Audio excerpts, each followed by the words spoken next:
Miss Kerala grand finale നാളെ കൊച്ചിയിൽ നടക്കും. തെരഞ്ഞെടുക്കപ്പെട്ട 19 സുന്ദരികളാണ് മത്സരത്തിൽ പങ്കെടുക്കുന്നത്. വിജയകിരീടം ചൂടാനായി കഠിന പരിശീലനത്തിലാണ് സുന്ദരിമാർ. ഇംപ്രസാരിയോയുടെ 24ാമത് എഡിഷൻ മിസ് കേരള മത്സരത്തിനാണ് വെള്ളിയാഴ്ച കൊച്ചി ഗ്രാൻഡ് ഹയാത്ത് വേദിയാകുന്നത്. 300-ലധികം എൻട്രികളിൽ നിന്നും ഓഡീഷനുകളിലൂടെ തെരഞ്ഞെടുത്ത 19 സുന്ദരിമാരാണ് റാമ്പിൽ ചുവടുവെക്കാനെത്തുക. കഴിഞ്ഞ 10 ദിവസമായി കൊച്ചിയിൽ കഠിന പരിശീലനത്തിലാണ് സുന്ദരിമാർ. മിസ് കേരളയെ തെരഞ്ഞെടുക്കുന്നതിന് പുറമെ വിവിധ വിഭാഗങ്ങളിലും മത്സരമുണ്ടാകുമെന്ന് PGN ഡയറക്ടർ രാംസി മേനോൻ പറഞ്ഞു.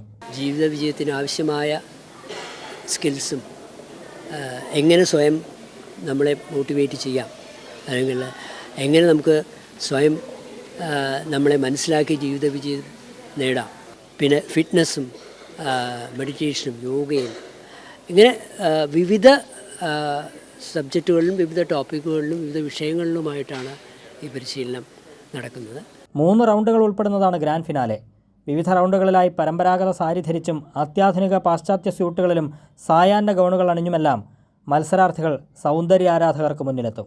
സിനിമ, മോഡലിംഗ്, ഫാഷൻ ഡിസൈനിംഗ് തുടങ്ങി വിവിധ രംഗങ്ങളിലെ പ്രമുഖരാണ് വിധികർത്താക്കളായെത്തുക. കൈരളി ന്യൂസ്, കൊച്ചി.